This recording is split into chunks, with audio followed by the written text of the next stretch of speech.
Behind every black and blue moment, there's a heartbeat, a struggle, a silent story that never made it to the surface. This show isn't about pain, it's about power. It's about how we rise, even when life tries to knock us down.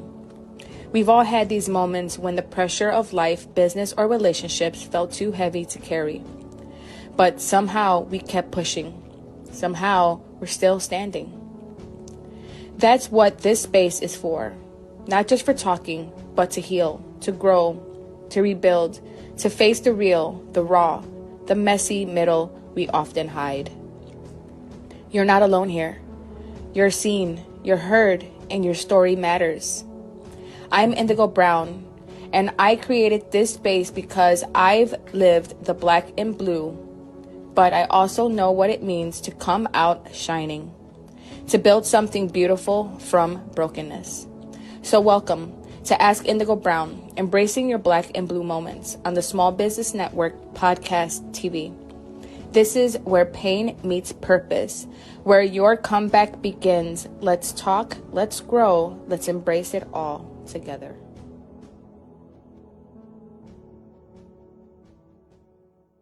Hello, and welcome back for another episode of Ask Indigo on the Small Business Network podcast TV, where real stories meet real purpose. I'm your host, Indigo Brown, and today's episode is not just a conversation, it's a journey through pain, projection, purpose, and power. Today, we're diving deep with a man whose story reminds us all that even when the system counts you out, your vision can still lead you to victory. From facing multiple criminal charges to walking in his purpose, our guest, Victor Lopez, has lived his life through many obstacles that only a survivor can imagine now. So we're going to enter in today with Chicago's known best artist, right out of, Chicago's best known. Hello and welcome, Victor Lopez. How are you doing today? I'm good, Indigo. I'm good. I'm hoping you're good as well. We've had a little challenges this morning, this afternoon, and this evening. I know I have with this internet. It's been a struggle, but we're on now, and let's get to it. Today, we're going to start with your first question. All Your right. past is filled with challenges and obstacles. Can you take us back to the moment when you knew you had to change something in your life?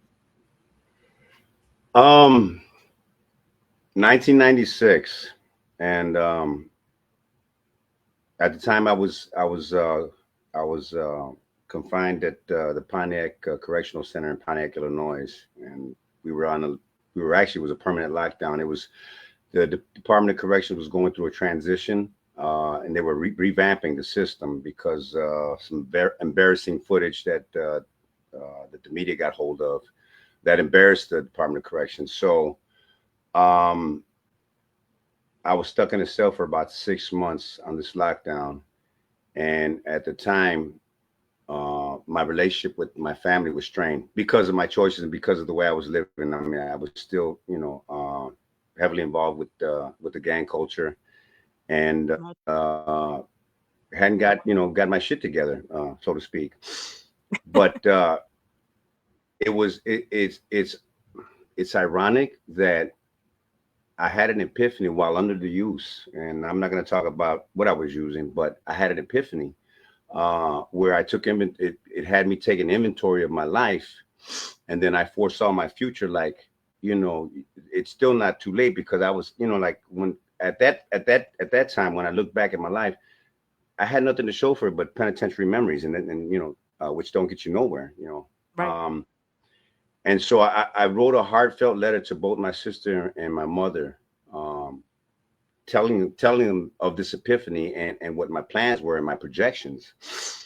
And it was that very day that I wrote that letter that my life had changed. I knew it. I instinctively, I knew my life was going to change.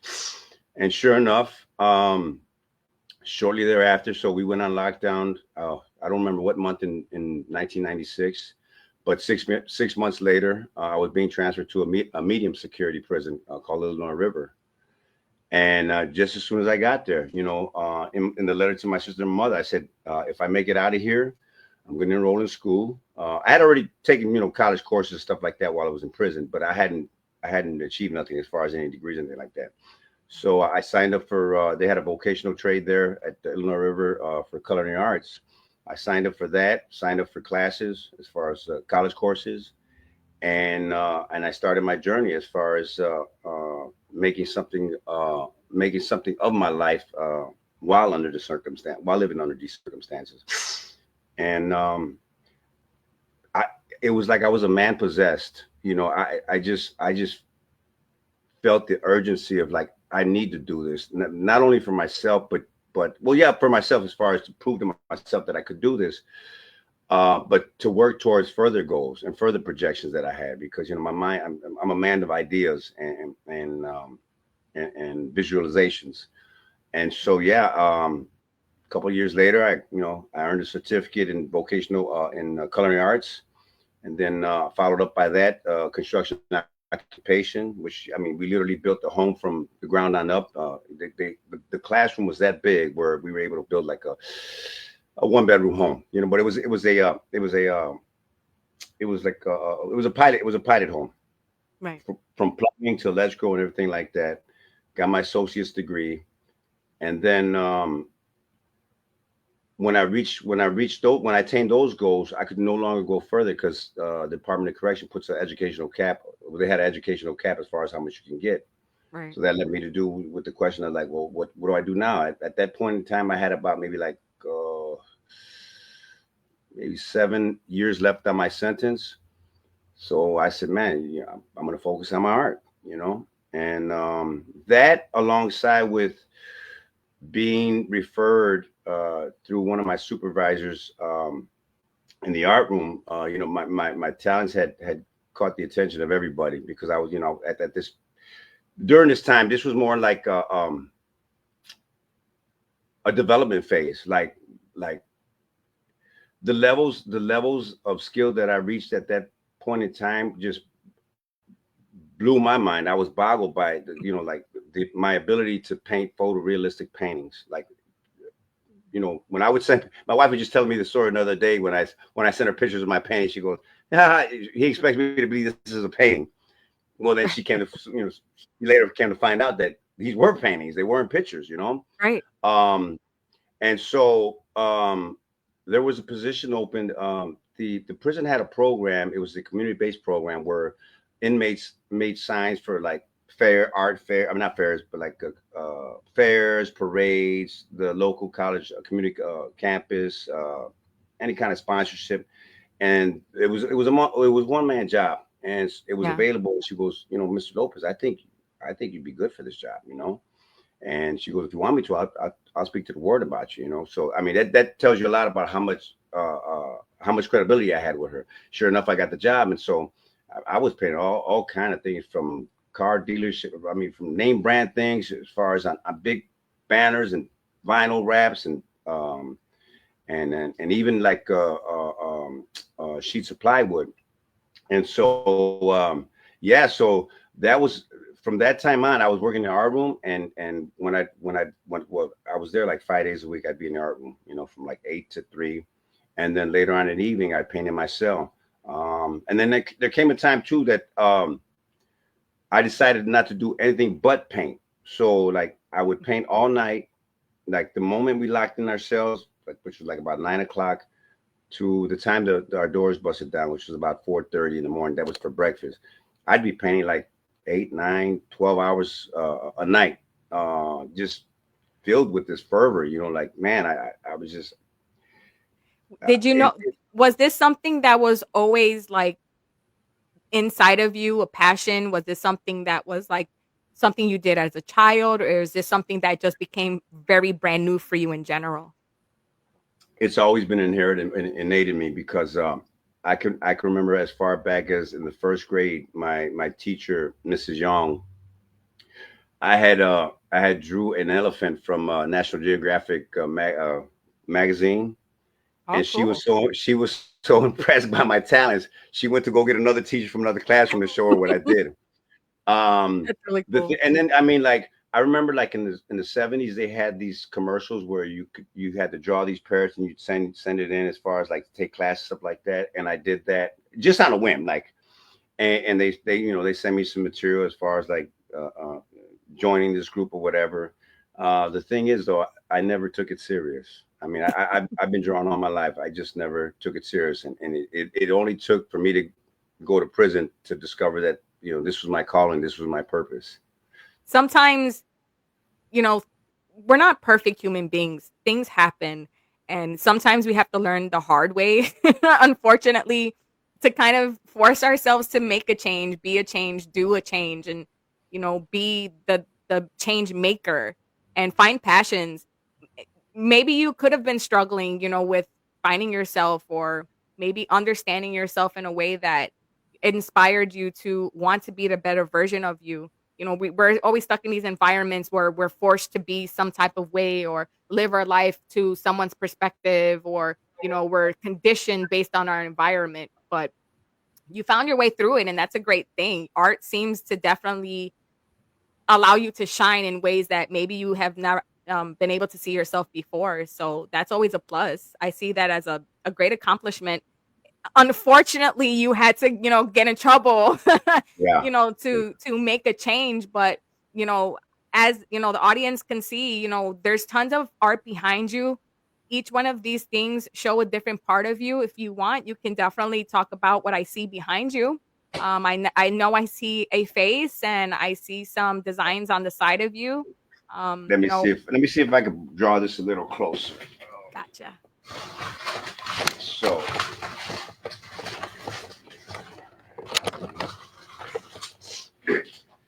so these two paintings right there are commissions. Let me speak about the first one on top. The first one is a commission. The gentleman's name is Hippolito Paul Roldan, and he just retired. He was in housing and development, creating opportunities for housing, for low income housing, people in Hispanic and African American community, Humboldt Park, New York. Um, he's a buddy, a personal friend of mine approached me, and who also knew me when I was in prison. He's actually used to come down there and see his uncle.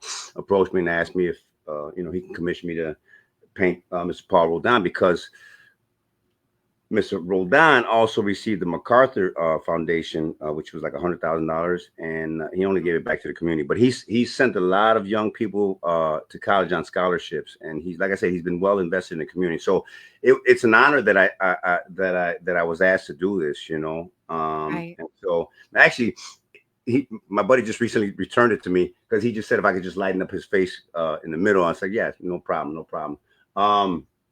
What else did we say about that? And the fact that like the background, like I got images of Humboldt Park back there, Mhm. and then him, with the blueprint as far as a project that they were planning as far as a building for housing, and Wow. then the painting beneath me, or beneath that one. Let me put this up on these. And actually, I got a story about both of these paintings.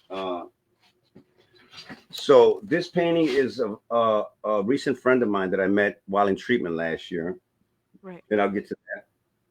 And we just connected. His name also happens to be Victor, and he commissioned me. Those are his two kids at the beach, and his daughter, who with a stick made the shape of a heart in the sand. Right. Well, it just so happened that when I got commissioned for these two paintings last year, I had lost my confidence, like Oh, literally, like forgetting just the basic steps, like and I attribute a lot to my addiction, which I've been sober since November 15th of last year, gotcha. and that was one of the Achilles. I wouldn't even say the Achilles heels. That was one of the things holding me back from being my best. Right. Even during that time, uh, and I've battled with addiction throughout my life, even while in prison too, believe it or not. But it took me away from what I love. Besides my family, um, to sit there and be filled with sorrow, knowing that you can't do what you love because you're held by this addiction. Right. And so, and I believe that that also had something to do with affecting my confidence as far as like pain, like because like something like this, I'll knock out in a couple of hours. But then like matter of fact, I'm right now I'm regaining that confidence by doing exercise and painting other things to build that, and it's coming, and I feel it. So yeah, and I'm big on customer service. I couldn't think of letting these two people down because they're good people. Right. Right. So yeah, so this one will be done. Both of these will be done like within the next 2 weeks because I'm also juggling other multiple projects that I have or irons in the fire that I have going. And which matter of fact, this is one of the irons in the fire. This is a mural. This is a painting of a mural that's going to go on the side of my building, our building, um, probably within the next couple of weeks. It, Wow. um, I live in a two flat brownstone, Okay. and the wall of our building faces the 290 expressway. I can also see the United Center from my back porch. Wow. So this is where I was, I was born in this neighborhood and lived here until I went to prison and came back and returned to this neighborhood. Um, but and then with United Center being literally our backyard, and me being a man, I was a big Bulls fan, especially when the Bulls had their run. I wanted to do something significant, celebrating that being a fan, and Yeah. being a fan of the Bulls and Jordan. And so, if you can see, like these are the windows. So this is a painting of the mural that's going to be on the building. And Taylor Street is like when like you meet somebody, hey, where you from? Oh, I'm from Taylor Street. Oh, it's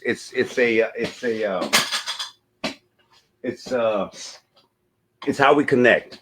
Right. Years ago, my director said people used to connect by what church you belong to. Well, now it's like where you from, like what area, West Side, Austin, Garfield, whatever. Somebody say Taylor Street, then then they it gives them a pinpoint. But Yeah. anyway, so I got Taylor Street there. I got the Bulls here. It's still a work in progress as far as the visualization because I'm still working it in my head. But then obviously I got the 290 West sign right there, and then Taylor Street for locals is also referred to as 10th Street because Right. Roosevelt's 1200, Taylor Street's 1000. So within that 10, I have all the streets of the neighborhood inside that number 10.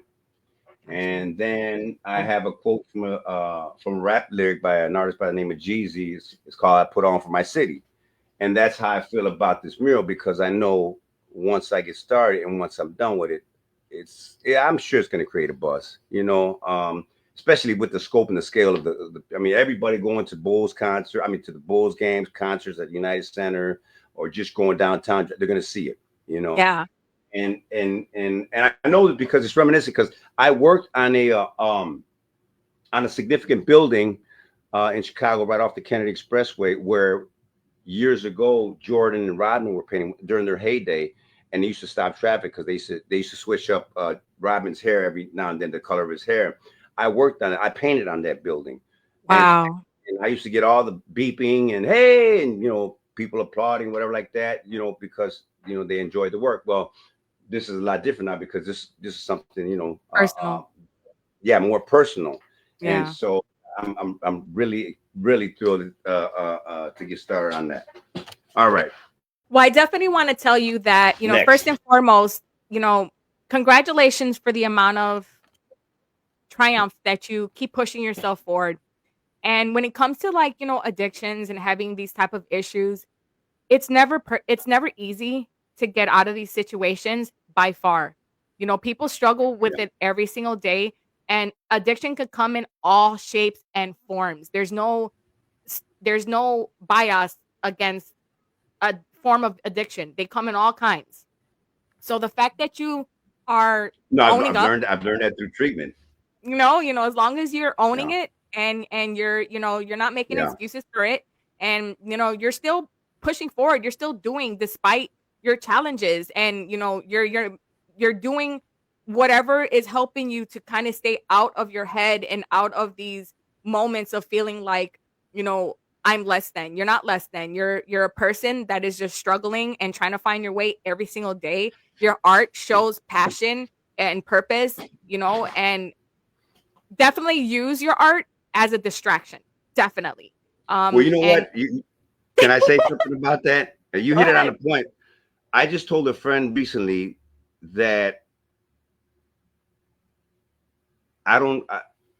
Using doesn't even enter my mind because I'm so preoccupied with projections and like waking up the next day and doing this and doing like, like I am so filled with I feel like a man on his deathbed that like you only have a short time and you're trying to do all these things. That's where my mind is at right now. And I know I don't want to go back to that place where it robbed me of that joy. And Right. so I'm in my little sandbox right now, you know. Haven't returned to my creativity and doing what it is that I love because art was my salvation. Art transformed my life to man beyond my understanding. Like like I'm such a big proponent of art because of how it affected me and impacted my life personally. And then those around me as well. Now, I know that you're not just into art. I also Right. know that you're trying to plan on doing some food coming soon. So, Well, you're as sort of matter of the fact, jack of all trades. when now that you mentioned that, right after this interview, so well, let me get to the food. So, I post a lot of my what I cook on social media, and when I run into friends and family, man, what's up, man? When we gonna be able to try out that food, man? It looks good. So a buddy of mine has a food truck in Berwyn, Illinois, and he's like, man, listen, this is all you. Whatever you want to do. So I've been over there in the last month. I've been over there like 5 times, like giving it a thorough deep cleaning. I mean, like Right. because just like with my art, or even what I do as far as a commercial residential painter, the work reflects me. So when I walk out of a client's house, I want that client to feel like, man, Vic did a good job. Yeah. I'm big on that. And I've said before that whenever I walk into a client's home, I'm walking to my mother's home. That's how I look at it. Yeah. So with the food truck, I wouldn't want somebody to walk up and look at what the, like, what is this? I want them to be impressed, like, oh, okay, he's on his business. Yeah. So what I'm planning on doing is inviting family and friends to try out my food, free, of course. And I was hoping to get it started beginning of this month, but like I got other things going on too as well. So today after this interview, I'm headed to Berwyn, hoping that it's the final day. I got either a day or two left of deep cleaning. I got most of the work out the way as far as the hardest part. Everything else is downhill. And then I've also designed a menu um that I'm not revamping, but like I want to keep it because there's a lot of things I want to cook, that I want to share with that I've cooked. So but I got to keep it, I got to keep it what is it? I got to be reasonable as far as Right. okay, like we'll have some appetizers, not so much a lot of appetizers and samplers of plates that I've made. Right. And so Right. yeah, so I'm really and the thing about that too that I'm considering is that the truck is located in a high traffic area, and in the 5 days or 5 times that I've been there cleaning, I've had plenty of traffic, people inquiring, people encouraging me to open it up. And man, it's perfect location, this and that, this and that. And one day I was there with my wife and my friend. We were sitting there talking, and a couple pulled up. And so I looked at him. I said, "Listen, man, we could do this." I said, um, "Having experience in culinary arts, I'd have to go back and get my sanitation license to be legit." I said, "Man, and you need to get the permit." He goes, That's "Let's make it simple. happen." Yeah, So that's simple. So yeah. I would that's definitely encourage you to do it, and yeah. Oh, definitely definitely, use definitely. your art to cover your truck, because you're an artist, so definitely you got to jazz that truck out to represent you. Yeah, yeah, yeah. Trust me, like like I said, I'm a man of ideas, and they come to me like daily, and so much that I have in my Google Docs. I got ideas like just so I don't forget them. It's just like with my writing as well. Like I might have something that somebody said that triggered a Right. thought as far as triggering my writing. I'll make a Google Doc for it, and so as a reminder. And so same thing with my idea as far as with the truck. Oh, I got plenty of ideas. Well, Speaking of ideas, you become a mentor and a business owner. What has Yeah. this been rewarding? How has this been rewarding, and how have you been able to give back? It's been rewarding because a lot of the guys that I've hired have lived a similar life as me. As a matter of fact, two of the guys who've painted for me, they haven't worked with me in a while, only because they've been busy themselves painting. Um, I I I took under my wing. I used to mentor them when I was running an arts program in the back of the yards, and I took a liking to this young man. Well, he's not young anymore. He's Max is probably like 37, 38. But at the time I met him when he was 18, Wow. and he had a rough life as well. So, but he mirrored me. Like I seen me in him, you know, and I liked him. He was very respectful, and he listened. And so I took him on, and then I eventually took on his brother and other people. But and and I got joy out of imparting skills that they could use that Right. could help improve their lives. And like they're like when I need my best painters, I'll call Max and his brother Isaac. Hey, you want to work? You know, and so yeah, I just the fact that I'm able to share that with other people as far as teaching them a skill, but also too as far as with the business acumen or having business acumen. Nobody taught me this. I had to go, to trial and error, underbidding, underestimating, everything everything that I've accomplished to this point was a learning experience because I had to learn how to estimate, include materials, time and travel, all these things that people who don't own a business or don't consider. Well, I had to Yeah. learn it the hard way, but I'm a quick learner, so it picked up, and then with not only with social media, but with all these opportunities as far as self-employed people's like Thumbtack, which I've used, where you can Gotcha.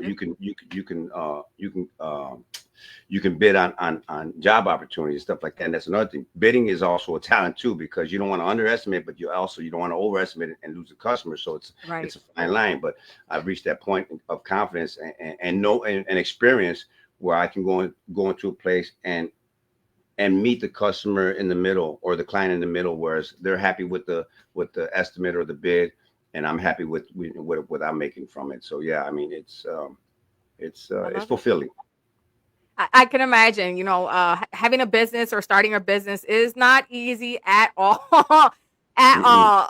And understanding how to financially set yourself up is a hassle, honey. I know Yeah. firsthand. I've had a few companies, and some, triumph, some failed, as just trial and error, and back to the board. I don't think I ever really give up. That's not really in me. I kind of just, I push forward and I find new strategies and things that kind of work, and I go from there because I refuse to give up. So I commend to you I that was you all keep going. thank you. I also when I first came home, my second job was a commercial. I was a commercial window washer. Like I hung off the buildings downtown cleaning windows, and then that led to residential work, and then that eventually led to me uh, uh, creating my own opportunities. Wow. Um, and it came easy, but at the time, once again, I was struggling with addiction, and I ran that to the ground. But yeah, when I look at things, and I'll either look at things or opportunities as a business opportunity. Like I say, Right. okay, so there's a need there. How can I accommodate that need? Right. But also art helped me with that as well because um, when I came home, I didn't know nothing about as far as like how to charge for a painting, like the time involved in it and stuff like that. To whereas now, like I'm comfortable enough to like, okay, what do you want? You want a bust shot? You want a full body shot? You want the jewelry in the painting or whatever? And so yeah, Indigo, I am so blessed, man. Beyond belief, man. Like like I said, I got a lot of friends that have done half the time that I've done in prison, or just as much, uh, who haven't had these blessings, like who've had it hard, and I Right. haven't had it easy either. But I mean, having my art and the skills as far as to make it, gives puts me a step ahead. Right. But you know, I've counseled a lot of guys coming out of prison. I mean, listen, it's not easy, but it's possible. You Yes, know, it is. It is. It's very doable if you apply yourself yeah, and you push yourself to not fall in this, like, people fall in this mindset of fear. Fear is not a real thing, first and foremost. That is all just your mental telling you you're not capable or able to do something, and that's all the voices that are in your head of people that are irrelevant. right. Um, and I'm glad that you keep finding different ways to kind of keep yourself focused or accountable. And keep pushing. Like, I don't know what your issues are that make you kind of fall back into the bad habits. I can guarantee that it's probably stress. I definitely can Trauma, guarantee it's trauma. probably drama and overwhelming, situations. Yeah, You know, people tend to get themselves in situations with drama that has nothing to do with them and everything to do with everyone else's crap dragging them into the drama. So, I get away from it. If it serves no no, no, no. purpose, it has no place. I was saying trauma. Trauma. I suffer from severely Trauma. from PTSD. So, and that was Okay. another. That That's too. been another learning experience as far as coming home and learning to deal with it, because there was several years there where like I was lost because I didn't, I knew I had it, but I didn't know how to cope with it, deal with it, and I and second of all, I didn't seek help. So I was just Right. out there like a lamb, functioning, Yeah. although functioning with it, but yet still suffering with it alone. So post traumatic stress is what you're dealing with. Yeah. PTSD. Yes. PTSD is kind of hard to deal with. My best advice for how I deal with my um, clients or my patients or my students, however I'm showing them, is that you got to remind yourself that you have to live in the moment. You can't worry about what happened in the past, and the future is not here yet. So keep yourself in the present. And you have to remind yourself that you're in a safe environment now, and that you have control now, and that you're in charge now. Biggest thing of all, keep yourself accountable. I can, I am, I will, I'm capable. No one can knock me out of my purpose but me. I am in a safe environment. I am the better version of myself. So you got to remind yourself that on a regular basis. Like, that is your signal, like, triumph thing that you do every day. You get up in the Right. morning, you tell yourself, I got this. I'm a better person than I was before. I can do this, and nothing's going to stop me or get in my way. And you have to believe it. Like, it's not easy dealing with PTSD. I know I have all kinds of forms of PTSD, Right. anxiety, panic attacks. Like, I had one right before I got on. Right. And I just have to call myself back and say, I'm good and I'm safe. It's just a matter of learning how to be in the present and tune out everything else. Well, you know what? I think I think art helps me counter that because a lot of time we tend to deal with doubt, or like you said, doubt or fear. And once I regained my sobriety, like I said, I don't even think about it because Right. I'm, my mind is like, man, I want to do this, I want to do this, I want to achieve this. Um, but being my own worst critic is what made it worse in my addiction, because like I look at the That pain, I'm like, imposter. no man, I got to change this. Yeah, yeah. So, but right now at this very moment, the place that I'm in, I couldn't ask for more. I couldn't ask for Right. more because I'm doing what I love. I'm doing what I love. Like I said, after this interview, I'm going over there, deep clean a food truck and get ready to do that. And matter of fact, I'm setting up some meetings too with some locals about the mural, because like I said, I had to modify the budget, so to speak, to get it done. Because Okay. I'm so Okay. dead set. Don't be surprised by before the end of the summer, you see that Bulls mural up there on the wall. I'm there and I'm rooting for you. I'm definitely gonna take place in watching that happen. Definitely. So I'm gonna ask you now. You work with victims of gun violence and the at-risk youth. What's Yeah. your message to the young people who feel trapped in their situation? Oh, that's a hard one, man. Because not that I felt trapped. I remember. Well, let me first start off with my personal experience, and then with what a lot of these guys are dealing with now.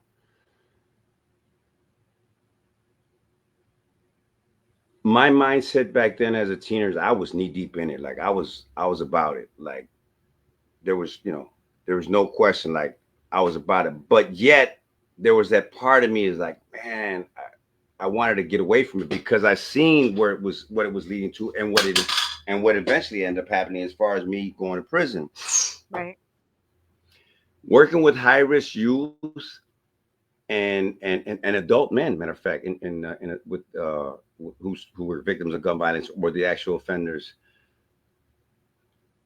I could see how it feels being trapped because that's all you see the moment you open the door is Right. all these bad examples that don't help a person. The only thing I could suggest, if somebody really wants to, and it happens all the time, and I don't want to say it's exceptional. There's a lot of kids that grow up in that area who have choices and decide to do something other else and be out there with their time, whether it's being involved in the arts, whether it's sports, boxing, uh, even even being employed. Right. For some people, that's an escape. Instead of being out here, I don't want to be over here. I don't want to be around this toxic energy. Right. And Right. so, yeah, my the men and the youth that I've counseled, it's all been on a one-on-one basis because people are different. So you have to assess the situation, the severity of where these kids or these men were living, and and I'm being a natural encourager. I'm always trying to sort of pull them up, Right. and so yeah, but it's possible though. It's just sad that you see a lot of the end results of what's going on out there on the 5 o'clock news. Yeah, that's scary. It's really scary. A lot of our youth are lost. There's no outlets. There's no constructive ways for them to kind of change their lives, or very few options at this point. Especially on the South Side. Like I'm on the South Side currently, and I notice that there's a lack of all resources. Pretty Yeah. much, on the South Side, and on the East Side, it's sad to see, and there's no outlets. Like Humboldt Park, Logan Square, Wicker Park, they have more resources. They have more, options for things to do or get into or job opportunities. Like you don't really see that on this side, and it doesn't make any sense. Which is another reason why I'm gonna be figuring out my nonprofit, which I'll talk about on another episode. But people need to have those outlets. So for those who feel lost or stuck, what are the first steps they can take towards transformation? Think about it. What it is that they love doing? What is your purpose? Like, what do you really want to do? Whether if you Right. want to play for the NBA, I applaud you. But what is it that you enjoy doing? Because I mean, clearly, I enjoyed doing what I do all my life. But like I said, until I went to prison, I didn't discover that this was my true calling. Now, had I taken hold of that prior to going to prison, who's to say that what would have happened? But I'm not concerned with that. I'm not looking back on that because um, I have no regrets as far as what I've been through. The only regret that I have and that I've taken steps to make amends is the people that are hurt. All right. Because in that journey I hurt people physically and emotionally and stuff like that. And so I, believe it or not, one of my victims prior to going to prison, this was had nothing to do with my case. When I came home, I I extended an olive branch to him, and because Right. when you look at it, we were young. I was a young kid, I mean, I'm hurting people out here, 14, 15 years old, and living and walking senselessly. But I came home and everybody's adults now. Everybody got families Right. and stuff like that. And I ran into this guy and I didn't know who he was, and my buddy said, "Hey, that's so and so." I'm like, "What?" I bought him a beer Wow. and he was confused, and then I'm like, "That's water under the bridge," because I had Yeah. hurt him. Yeah. But yeah, but going back to the question though, yeah, they have to think about what is it that they love doing. Right. Seriously, look, let me give you an example right now. My grandson's been living in the same house since he was born. He's 17 right now, right? No, 16. from the day he was able to hold a brush, I had him painting. Like oh my God, we used to do all kind of projects with his toys, and you know, and anything that it I woke up this morning to see some sketch. He was sketching on, he had a sketch on the kitchen table, and that just like warmed my heart. Like, now he's into photography. So I took him me and my wife took him to the lake about 2 nights ago because it was a beautiful night. And I knew he wanted to go to take pictures. He got the camera that I initially bought, a Nikon camera, but it's broke. But on his own, he bought like 3 cameras online. We took him to a camera place in Bugtown to see him enthused about it. That's Right. That's what That's I ask people, like, what is it that gets you excited, that really gets you going, and that's what I encourage. And I also encourage it in my own personal life with my grandson. If he wants to paint, we'll paint. Whatever you want to do, I encourage it. I just want to see him. I just want to see him find what it is that his purpose and his passion and purpose, right? Exactly, because it's nothing can beat that. Not even drugs. Like the feeling, like man. Yeah, definitely. I definitely can relate. I create a lot of different things. I love to interact with other people.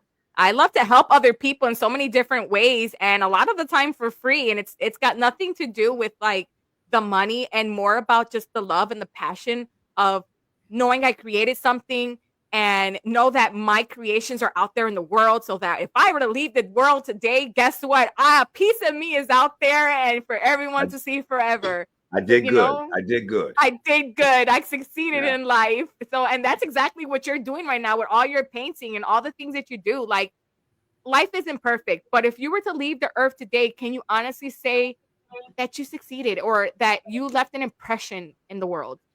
Yeah. You know what? I in my writings, I write that in 100 years we'll all be a what did I say? In 100 years we'll be a footnote, right? But the work remains. So whatever lives that I've impacted, hopefully they'll carry that on to other people. And that's where my mind is. Like, I'm not thinking about now. I'm thinking about 50 in my writing about my book. I state that who's to say if there'll be books around, with the electronic age, but who's to say that there'll be books around in 50 years? But I could see some young kid opening up my book, dusting it off, and being impacted by it. Right. So that's stories that last the test of time. Yeah. Speaking of stories, your story is now being published. Yeah. What message do you hope people take away from reading your journey? Okay, so my book should have been published last month. How can I explain that? It was going to be financed by someone, put it that way, right? Okay. So it's not happening though. However, it's written. And I just told a friend the other day, I said, but you know what though? Because it's already written. And I can do self-publishing. You can still publish it, honey. You can still publish it. I know. Without a doubt. So it will be published before the end of this year. But my thing is this. I learned not to depend or rely on people other than on my own resources. And I told my buddy, I said, even though this little setback happened, I'm not discouraged by it or upset by it in any ways, because you know why? It only makes for a better story when I make it happen. Right. I mean, that makes perfect sense because, I always believe in divine timing. So God doesn't do things by accident. It's always done on purpose. So there's either something you missed that you need to, still put in that book. Maybe there's more information you need to add there. Maybe there's some art you need to throw in there as well. There's a lot of different reasons on why there's a delay. Not because it's to jeopardize you, but because maybe God wants you to feed it more of you and give it more impression and give and really lay on the story so that people can really understand your purpose, their purpose, a balance between understanding the world and how it handles the ups and downs. Your journey is never over, because life is not over and it's always moving forward. And I'm guaranteeing that you're one of those people that are just like me and you're never satisfied where you're at. You always want some more. So you keep pushing forward despite the challenges. So I believe that your book is going to be published because we're going to already affirm that in reality, we put the vibration and energy out there. Woosah. You can always go through Amazon and do it that way, just to No, I put it had out that as there. an option already. So see, see, so you already got plans. So yeah, things are done because it's never on your timing. Always remember that it is not on your timing. There is something that spirit wants you to do. And so as long as you listen to that obedience and you kind of just follow in the divine timing by keep doing your art, keep going with your purpose, keep presenting yourself, keep going through your change. And this may sound strange, but maybe your minor setback with your issues that you're kind of having but not really having because you're going back and forth with that battle. Maybe this is a moment of testimony. Maybe this is a moment where source wants you to talk about your testimony, talk about how you're fighting the challenges and sustaining the challenge and the issues, so that you can show people that it's not easy, it's not simple, it's not a walk in the park, but it's doable, and I'm achieving it, and I'm showing you through me that it is possible. Your strength will conquer all. yeah, you're right. So You're right. And that you know what, and that is my message, and that has been my message to others. Because like I said, I mean, having spent the amount of time in prison that I've done, I know a lot of guys, that have gotten guys recently getting out of prison, that I did time with 20 years ago. That when I see them, I don't bombard them with advice, but if they're seeking, I say, listen, if you need to hear, if you need somebody as far as to if you need any advice from somebody who shadows your life, I'm here. But a lot of your times they seek me accountability, out. your Yeah, a lot of times accountability people seek me. partner. Yeah, yeah, yeah, yeah, People need that. And yeah. not just in those type of issues. Everybody needs at least one somebody to deal with the day. Okay. So, whether it's someone to call up and say, hey, I'm struggling today. Hey, I need advice. Hey, I need a friend. Hey, I need a hug. Yeah. Somebody needs somebody. So, whatever the issues are, it's good that, you're there to be that support system for someone else that's strong of you, that's brave of you, and that's supportive of you first and foremost. You're already stepping into your divine purpose by being an earth angel to others and helping others with their challenges, even though you're still fighting your own. But yet again, we're human, and that's what makes us human. So, I, I commend you for that. I think it serves like the role of a parent, because no parent wants to see their child suffer or go through things. At all. So, and because they've been through their trials, and Right. we're all going to be confronted by trials and adversity and hurdles. So just like my grandson, I only wish that he has the best life a person could be. Yeah, he's gonna encounter some challenges, but I'm here. His grandmother's Right. here. His mother's here. Right. To help him, to help him on that journey. And Right. so that's my same attitude with other people, whether they've done time or not. Whether they're just having a hard time. Hey, I'm Right. here, because I I love know it. what it's like to suffer. We all suffer. Yes, every day. Every day. So your last and final question, Victor. Yeah. What's next for you, and how can people connect with you and your work? What's next for me? Like I said, I'm a man of many ideas and projections. What I'm looking to do sometime in the future is the public speaking circuit, to share my story with a larger audience. And that's once after I published my book and gotten it out and gotten the word, started networking with schools and agencies, and speaking from not only from my personal experience as far as in the streets and prisons. I've also worked for a number of nonprofits since being home. I mean, YMCA, their Youth to Violence Prevention, Heartland Alliance, Precious Blood Community Center, where I helped initiate arts programs. So not only am I speaking as a specialist in the streets, but also in the field. Right. And this is something that I wish to share with, like I said, not only schools but other agencies that that it can benefit. I love it. I love it. So that's all we have today, guys. For this show, I think we're gonna close it out here. It's been a great topic and conversation about those struggling with life and still finding a way. Until next time, I am Ask Indigo Brown. You're watching me on the SBN Small Business Network Podcast TV. Until next time, I will see you guys again for another episode.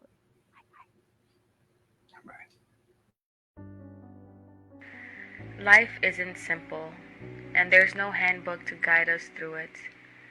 But in the end, what truly matters is how we navigate the hard times, how we rise above. So let's shed the baggage, release the burdens, and break free from the labels that have kept us bound for far too long. It's time to let our souls breathe, to embrace freedom, and to live as we were meant to live.